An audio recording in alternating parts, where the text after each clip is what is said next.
आदाब नमस्कार, मैं शाहिद उमर। स्वागत आप सभी का सियासत टीवी के साउथ इंडिया एक्सप्रेस में। आइए देखते हैं मुख्य खबरें। बीआरएस के कार्यकारी अध्यक्ष के टी रामाराव और पार्टी के कई विधायकों को आज राज्य में उर्वरक की कमी पर ज्ञापन सौंपने के लिए कृषि आयुक्तालय तक मार्च करने के बाद पुलिस ने हिरासत में ले लिया। तेलंगाना के किसानों के लिए यूरिया की मांग को लेकर बीआरएस नेताओं ने गन पार्क में विरोध प्रदर्शन किया। मीडिया से बातचीत में रामाराव ने पूछा कि राज्य सरकार तेलंगाना में उर्वरक संकट पर चर्चा के लिए आगे क्यों नहीं आ रही है। उन्होंने इस बात पर भी जोर दिया कि पिछले 10 वर्षों में उर्वरक संकट नहीं था, लेकिन आज यह मुद्दा उठा है। उन्होंने एक मीडिया से कहा कि बताइए कि जब पिछले 10 वर्षों में कोई उर्वरक संकट नहीं था तो आज यह मुद्दा क्यों है। इससे भी महत्वपूर्ण बात यह है कि राज्य सरकार तेलंगाना के उर्वरक संकट पर चर्चा के लिए आगे क्यों नहीं आ रही है। आगे उन्होंने कहा कि हमें उम्मीद है कि जवाब मिलेगा और विधानसभा और विधान परिषद में चर्चा होगी और उम्मीद है कि आने वाले दिनों में इस मुद्दे का समाधान हो जाएगा। क्या कालाबाजारी हो रही है, क्या कोई कांग्रेस माफिया सक्रिय है। आगे उन्होंने कहा कि तेलंगाना में क्या हो रहा है, हमें जवाब चाहिए।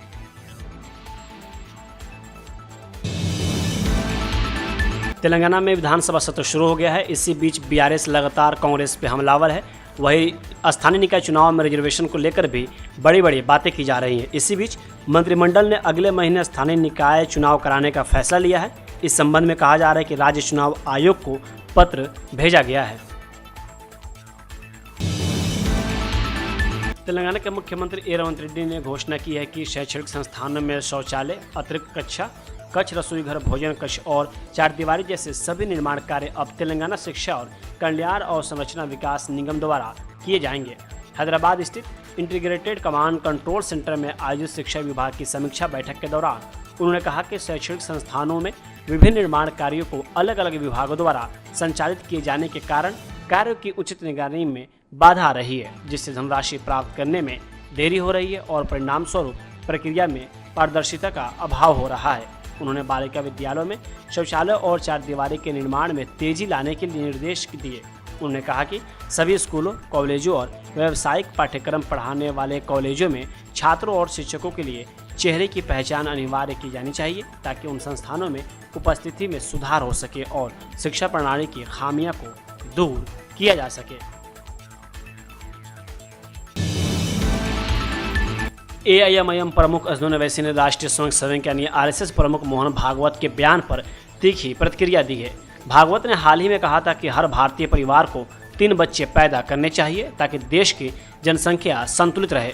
इस पर ओवैसी ने कड़ा एतराज जताते हुए कहा कि यह सोच भारतीय महिलाओं पर अतिरिक्त बोझ डालने जैसी है और उनकी व्यक्तिगत स्वतंत्रता में हस्तक्षेप करती है।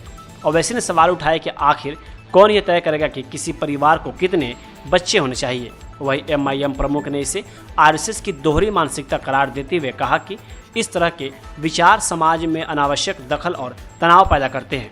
एक एक्सक्लूसिव इंटरव्यू में ओवैसी ने आरएसएस और उससे जुड़े संगठनों पर आरोप लगाया कि वे मुसलमानों के खिलाफ नफरत फैलाने के जिम्मेदार हैं।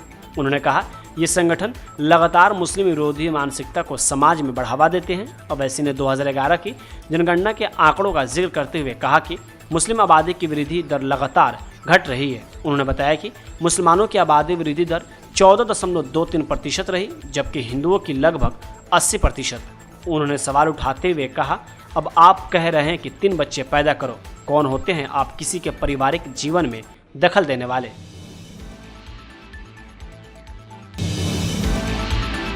तेलंगाना के मुख्यमंत्री ए रेवंत रेड्डी ने आज विधानसभा में दिवंगत बीआरएस के विधायक मंगती गोपीनाथ के लिए शोक प्रस्ताव पेश किया। तेलंगाना विधानसभा के मानसून सत्र की शुरुआत में शोक प्रस्ताव पेश किया गया। अपनी संवेदना व्यक्त करते हुए रेड्डी ने दिवंगत जुबली हिल्स विधायक द्वारा छात्र जीवन से की गई सेवाओं को याद दिलाया। रेड्डी ने कहा, गोपीनाथ अपने छात्र जीवन से ही सक्रिय रहे और उन्होंने 1983 में तेलुगु देशम पार्टी यानी टीडीपी से अपने राजनीतिक जीवन की शुरुआत की थी। दिवंगत नेता 1985 से 1992 तक तत्कालीन संयुक्त आंध्र प्रदेश राज्य के तेलुगु युवा अध्यक्ष रहे। उन्होंने आगे कहा कि गोपीनाथ उन लोगों में से एक हैं जिन्हें लगातार 3 बार विधायक चुने जाने का गौरव प्राप्त हुआ। उनका निधन उनके परिवार के साथ साथ जुबली हिल्स विधानसभा क्षेत्र के लिए भी एक बड़ी क्षति है।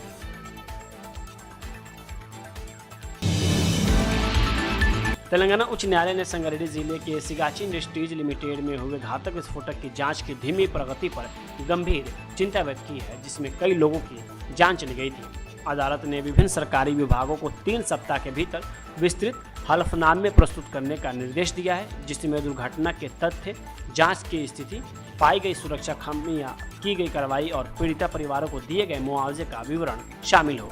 मुख्य न्यायाधीश अपरेश कुमार सिंह की अध्यक्षता वाली खंडपीठ ने सेवानिवृत्त वैज्ञानिक के बाबूराव द्वारा दायर एक जनहित याचिका पर सुनवाई की, जिसमें अदालत ने विशेष जांच दल से जांच कराने, उचित मुआवजा सुनिश्चित करने और जिम्मेदार लोगों को जवाबदेह ठहराने का आग्रह किया गया था। सुनवाई के दौरान तेलंगाना उच्च न्यायालय ने भविष्य में औद्योगिक आपदाओं के विरुद्ध निवारक कार्रवाई की आवश्यकता पर प्रकाश डाला तथा आपराधिक जांच जारी रहने के बावजूद गिरफ्तारियां न होने पर भी सवाल उठाया। पीठ ने लागू औद्योगिक और पर्यावरण कानूनों और अब तक वितरित किए गए मुआवजे के विवरण पर स्पष्टता मांगी।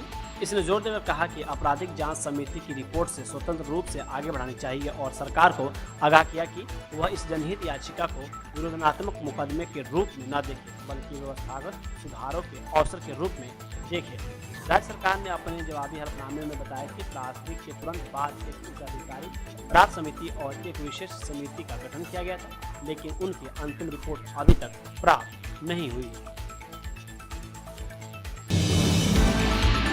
एआईएमआईएम प्रमुख असदुद्दीन ओवैसी के आरएसएस पर दिए गए बयान पर भाजपा नेता बुरा नरसैया गौड़ ने कहा कि यह धार्मिक नहीं है, यह जनसंख्यायिक और सांस्कृतिक है, यह भविष्य की बात है। पहले यही सलाह आपने मुस्लिम समुदाय को दीजिए। 3 बच्चे पैदा करना खासकर उच्च मध्यम वर्ग और अमीरों द्वारा समय की मांग है। वर्तमान और भविष्य में जनसंख्यायिक हमारी मुख्य ताकत होगी। हमारी जनसंख्या वैश्विक आर्थिक संतुलन बनाए रखने में मदद करेगी। मोहन भागवत ने देश, संस्कृति और विश्व के हित में लोगों को सलाह दी है। ओवैसी को पहले सुनने और समझने की जरूरत है, फिर आप विरोध कर सकते हैं। उत्तर प्रदेश के संभल में मौजूद शाही जामा मस्जिद के ASI सर्वे के दौरान पिछले साल 24 नवंबर को हिंसा भड़क गई थी। इस हिंसा में 4 लोगों की मौत हुई थी, जबकि कई लोग जख्मी हो गए। इस घटना के बाद राज्य के सीएम योगी आदित्यनाथ ने एक जांच समिति गठित की थी। इस कमेटी में इलाहाबाद हाई कोर्ट के retired justice Devendra Kumar Arora, retired IAS Amit Mohan और रिटायर्ड IPS अरविंद कुमार जैन शामिल थे। कमेटी ने 9 महीने 4 दिन बाद 28 अगस्त को अपनी रिपोर्ट पेश की। अब इस न्यायिक रिपोर्ट पर सियासत तेज हो गई है। इस रिपोर्ट पर सवाल उठाते हुए MIM प्रमुख और हैदराबाद से सांसद असदुद्दीन ओवैसी ने बड़ा बयान दिया है। उन्होंने कहा कि हमें इस कथाकथित कमेटी से स्वतंत्र और निष्पक्ष रिपोर्ट की उम्मीद नहीं करनी चाहिए। ओवैसी ने इल्ज़ाम लगाया कि यह न्यायिक आयोग उसी सरकार के अधीन काम कर रहा है जिसने मुसलमानों के घरों को बुलडोजर से ध्वस्त कर दिया। उन्होंने कहा कि उत्तर प्रदेश में सबसे ज़्यादा मुसलमानों को परेशान किया जा रहा है और उनके खिलाफ फर्जी एनकाउंटर किए जा रहे हैं। उन्होंने आगे कहा कि सरकार की मंशा साफ है कि वह संभल को उलट पुलट कर देना चाहती है। वहीं ओवैसी ने रिपोर्ट को पक्षपातपूर्ण करार देते हुए कहा कि जब आयोग सरकार के अधीन काम कर रहा हो तो उससे निष्पक्षता की उम्मीद बेईमानी है। IMD ने आज के लिए येलो अलर्ट जारी किया है, जिसमें आदिलाबाद, करीमनगर, निजामाबाद और वारंगल सहित 17 जिलों में भारी बारिश की चेतावनी जारी की गई है। खम्मम, नालगोंडा और सूर्यापेट में भी गरज के साथ बिजली गिरने और 40 किमी प्रति घंटे की रफ्तार से तेज हवाएं चलने की संभावना जताई गई है। रविवार को भी हैदराबाद, जनगांव, जोगुलंबा, गढ़वाल, महबूबनगर, मेडचल मलकाजगिरी, नारकुरनूल, नारायणपेट, रंगारेड्डी, संगारेड्डी, सिद्दीपेट, विकाराबाद, वानारपर्थी और यदाद्री भुवनगिरी तक बारिश जारी रहने की उम्मीद जताई गई है। वहीं हैदराबाद में IMD ने अगले 48 घंटों में आंशिक रूप से बादल छाए रहने का अनुमान लगाया है। अधिकतम और न्यूनतम तापमान 30 डिग्री सेल्सियस और 22 डिग्री सेल्सियस के आसपास रहने की संभावना जताई गई है। साथ ही 8 से 10 किमी प्रति घंटे की रफ्तार से पश्चिमी हवाएं चलने की भी संभावना है। बेंगलुरु भगदड़ में जान गंवाने वाले लोगों के परिवार वालों को रॉयल चैलेंजर्स बेंगलोर ने बड़ी मदद देने का ऐलान किया है। उन्होंने उन सभी 11 लोगों के परिवार वालों को भारी मुआवजा देने का फैसला किया है जिनकी जान विक्ट्री परेड के दौरान हुई भगदड़ में चली गई थी। पहले इस मुआवजे की रकम 10 लाख रुपए थी, लेकिन अब इसे बढ़ा दिया गया है। दरअसल IPL 2025 का खिताब RCB ने जीता था। RCB ने पहली बार ये ट्रॉफी जीती थी। इसी खुशी में उन्होंने 4 जून को विक्ट्री परेड का आयोजन किया था। इस दौरान मच्छी भगदड़ में 11 लोगों को अपनी जान गंवानी पड़ी थी, जबकि करीब 50 लोग घायल हुए थे। अब जान गंवाने वाले लोगों के परिजनों को आरसीबी ने बड़ी मदद देने का ऐलान किया है। आरसीबी फ्रेंचाइजी ने अपने आधिकारिक सोशल मीडिया अकाउंट पर इस बात का ऐलान किया है कि जिन 11 लोगों को भगदड़ में अपनी जान गंवानी पड़ी थी, उनके परिवार वालों को 25-25 लाख रुपए दिए जाएंगे।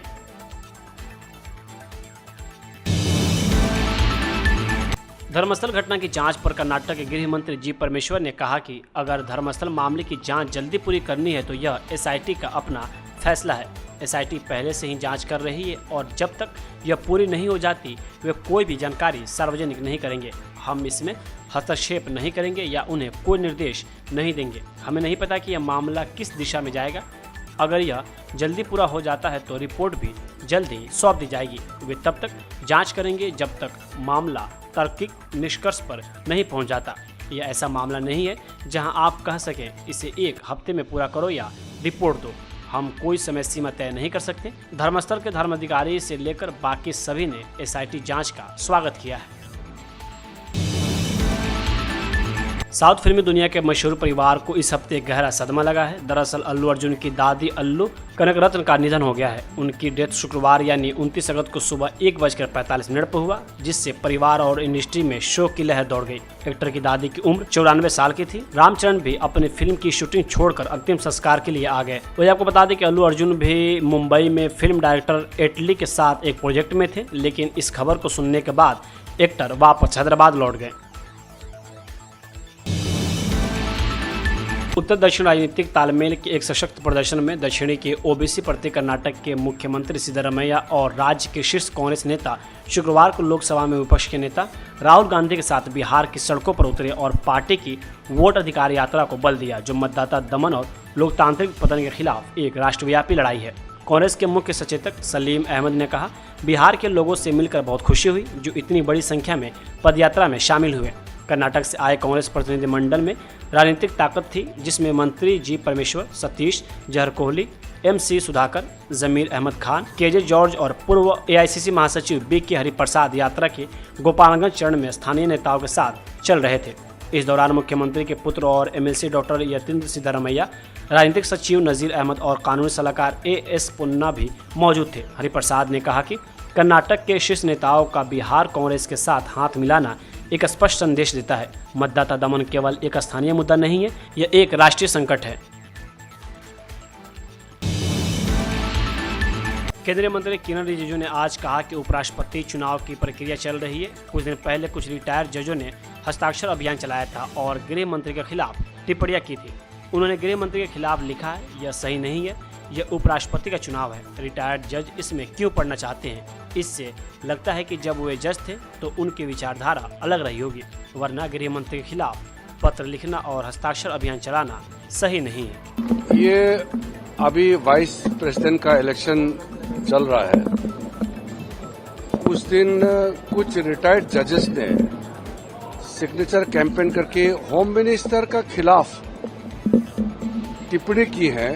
होम मिनिस्टर का खिलाफ उन्होंने कुछ लिखा है, ये ठीक नहीं है। ये वाइस प्रेसिडेंट का इलेक्शन हो रहा है, ये पॉलिटिकल मामला है। रिटायर्ड जजेस इसमें क्यों पढ़ना चाहिए? इससे ये लगता है कि वो लोग जब जज थे तो उनका एक अलग विचारधारा था होगा। नहीं तो होम मिनिस्टर के बारे में सिग्नेचर कैंपेन करके लेटर लिखना ये ठीक नहीं है। तो मैंने अभी हमारा यंग लॉयर्स लोग आया है, कर्नाटका का पूरा स्टेट का लॉयर्स एसोसिएशन का आज यहाँ कॉन्फ्रेंस है, इसलिए मैंने उनके सामने में रखा है।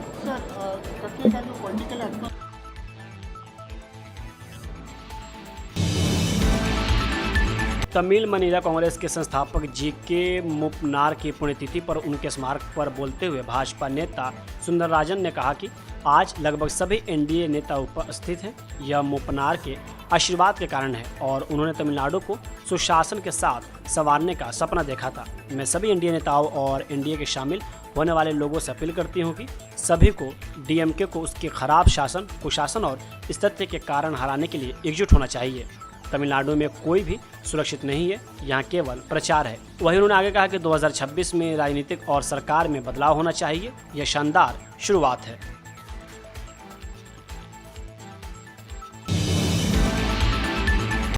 साउथ इंडिया एक्सप्रेस यहीं होता है समाप्त। मुझे दे अब इजाज़त। बाकी खबरों के लिए बने रहें सियासत टीवी के साथ।